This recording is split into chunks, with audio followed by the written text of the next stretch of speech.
How's it going, everybody, and welcome to episode 266 of Master My Garden podcast. Now, this week's episode being the first Friday of March, we're doing the seed sowing guide for the month of March. And typically, these episodes prove hugely popular. It kind of serves as a reminder to people or a prompt to people to highlight what they should and can be sowing in the month ahead, or yeah, prompts people and keeps people going.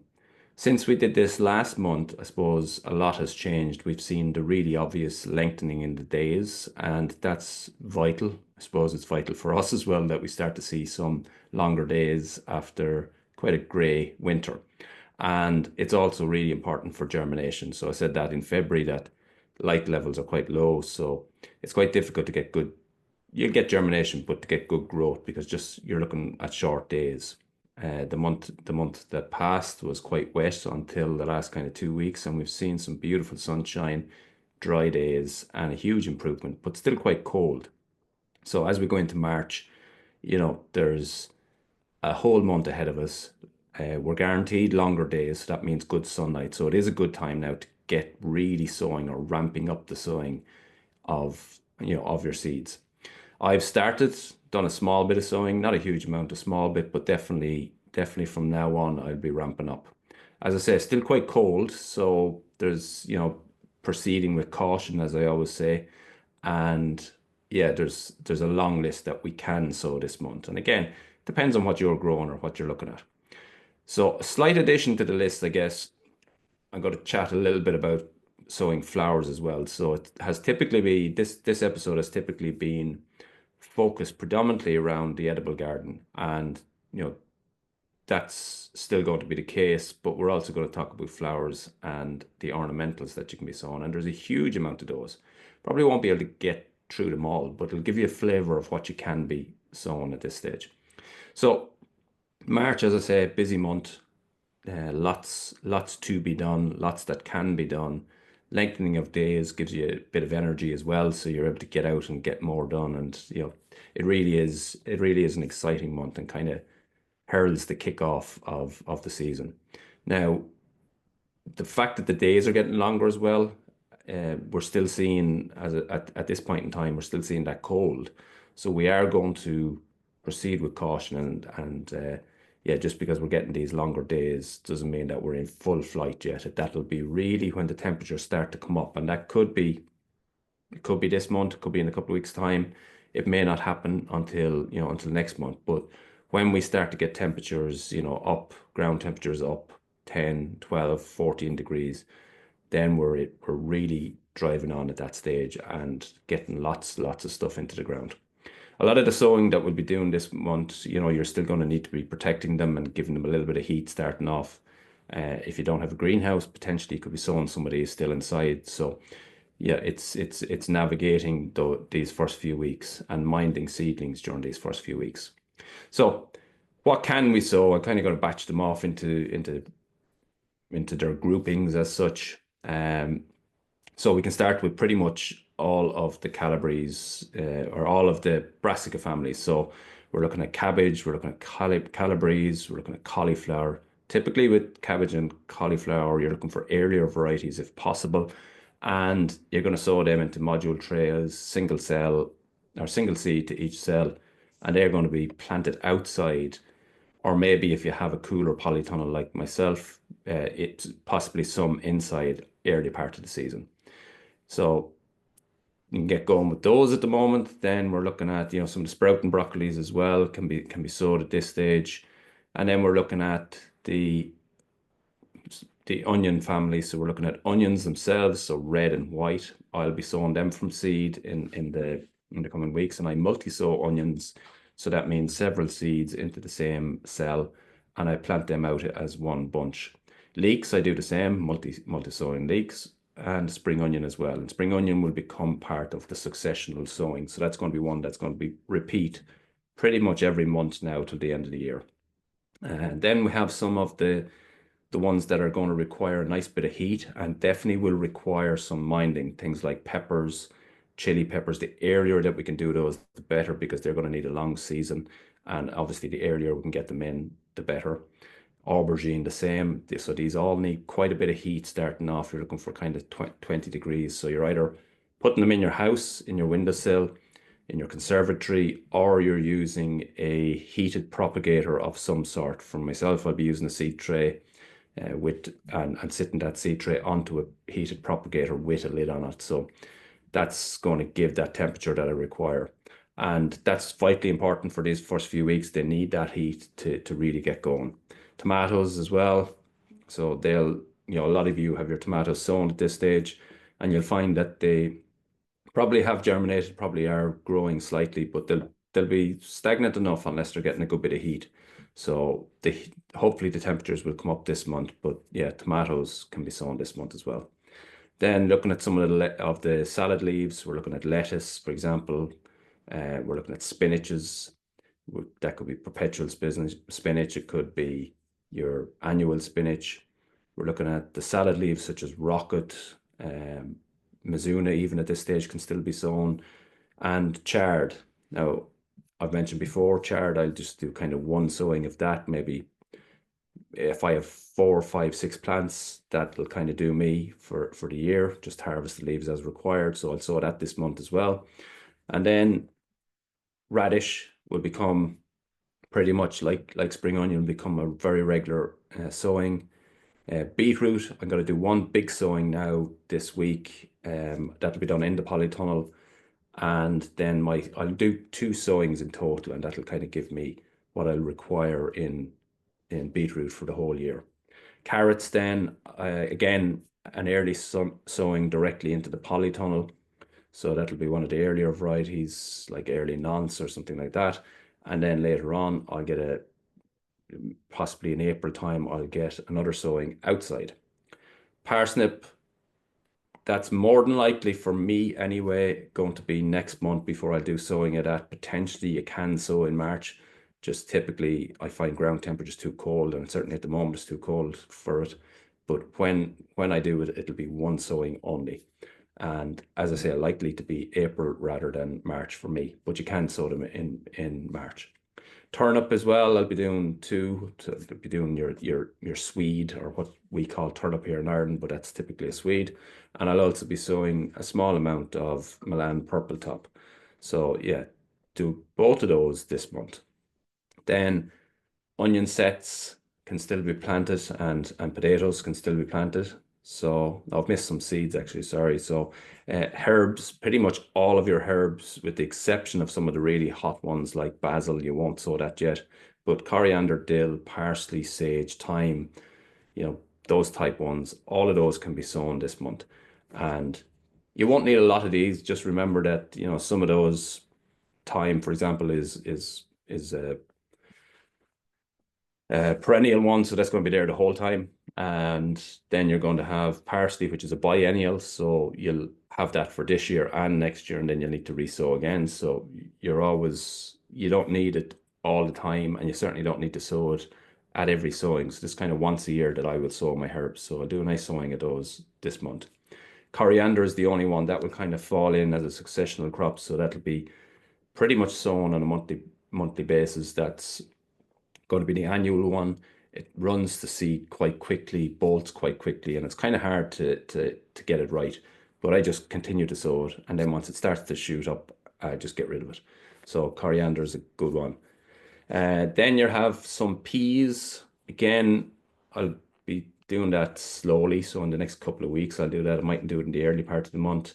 Broad beans, sowed now. I already have some in, but I'll sow more.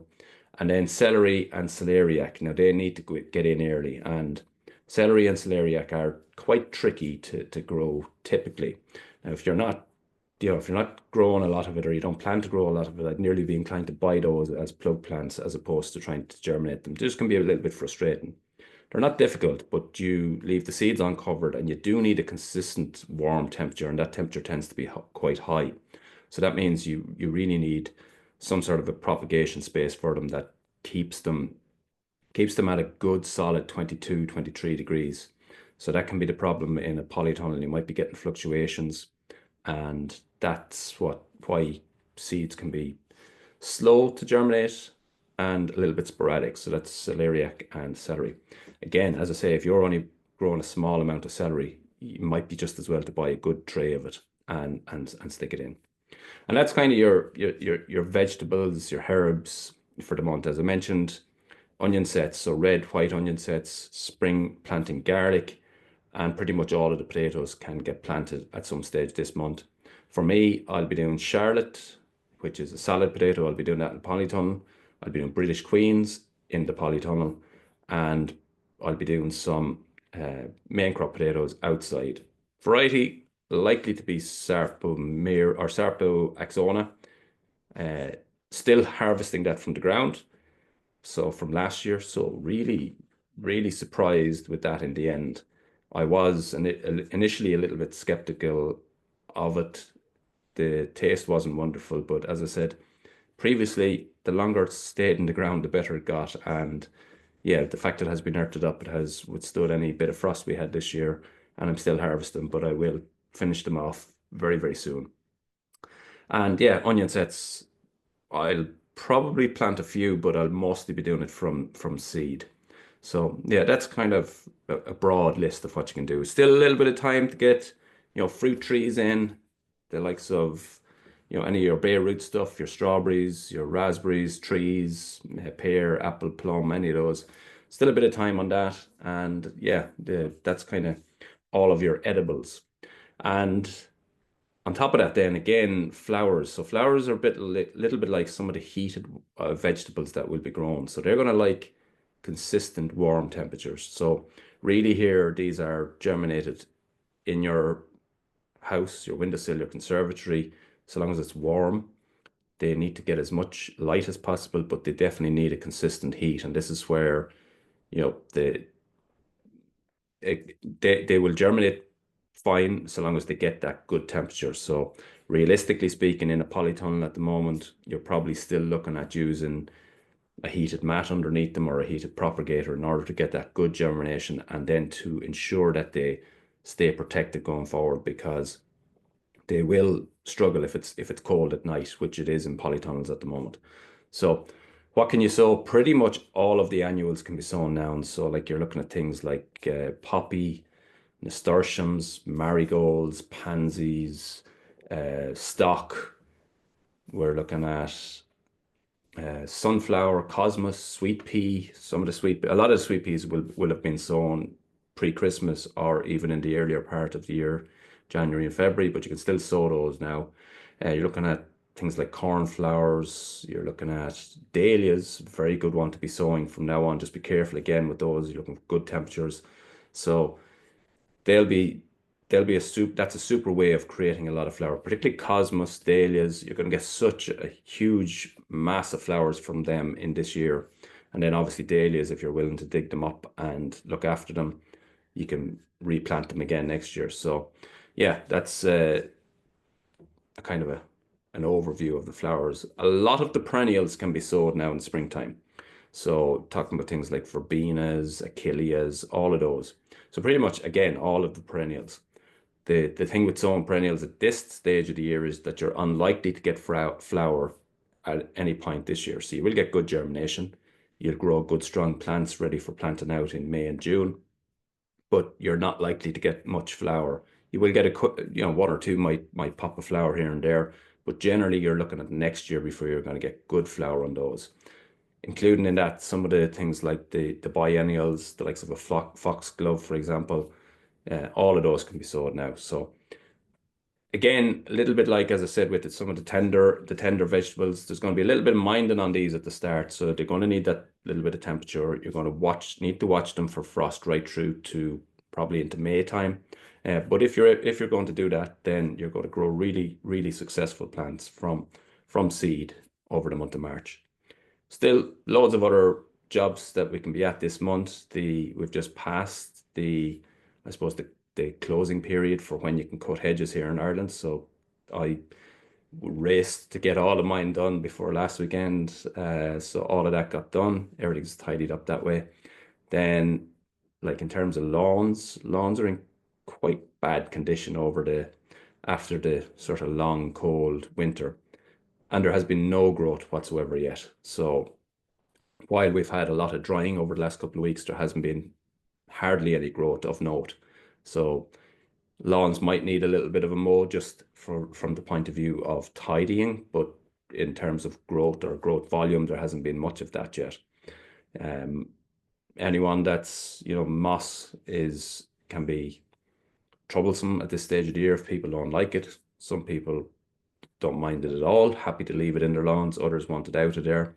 But yeah, there's the likes of Mobactors or bacterial-based products are good to apply at this time of the year. The only caveat there is that any of those products that are bacteria-based, they really don't work until you get to ground temperatures of 12 to 14 degrees. And then they'll start to activate and start to work. But that is when lawns or grass starts to grow as well at those type temperatures. So, you know, you will notice you can apply it, but you won't get any great benefit until after the temperatures have come up to that sort of level. So yeah, there's loads to be doing just in relation to ground temperatures. Again, just to sort of reference back to your seed potatoes, there's lots of talk all the time about when you should set seed potatoes, and traditional date here in Ireland is the 17th of March, which is St. Patrick's Day. And people are very adamant that they need to get their potatoes into the ground at that stage. And from my point of view, I don't pay any attention to the date. It's always the ground temperature that makes the difference, including, chitting. I don't bother chitting potatoes because I think you do get a head start. But being realistic, if the ground temperature is still not warm enough, the chitting is actually going to be of no great benefit. So as soon as the ground temperatures are ready, those potatoes will grow, and they'll grow rapidly. So I'm not saying there's no benefit in chitting, but it's less benefit than I think people think it is. So yeah, for me, I don't bother chitting. Once the ground temperatures come up enough, then the potatoes go in and then they will grow, because once that temperature comes up, that's what they're designed to do. So yeah, watch for that. Ground temperature is the important thing rather than the sowing date. And to be fair, this is kind of true of all seeds across the edibles, across the ornamentals. You're looking for temperature rather than date. This gives us a guide as to what we can do in the month, and there's certainly a lot that we can do, and there's certainly a lot that we will do. But you're always guided by, what's happening outside as well. So looks promising at the moment. We've had kind of 10 days, nearly 2 weeks of dry weather. Quite cold, but that dry weather is really welcome because it does, as I said, dry the place up. And then when the temperatures eventually come, we're in a position where we can actually get out and get a lot of work done over that period of time. So yeah, hope that helps. I know every month people really like these episodes. I often wonder, are they not getting a bit repetitive at this stage? Because I have covered this episode more or less, every March for the last couple of years. But people still seem to enjoy it, still seem to resonate with it. And maybe the fact that it's, we're chatting about the current weather conditions and so on makes it exactly relatable for particularly the Irish gardeners listening. So that's been this week's episode. Thanks for listening, and until the next time, happy gardening.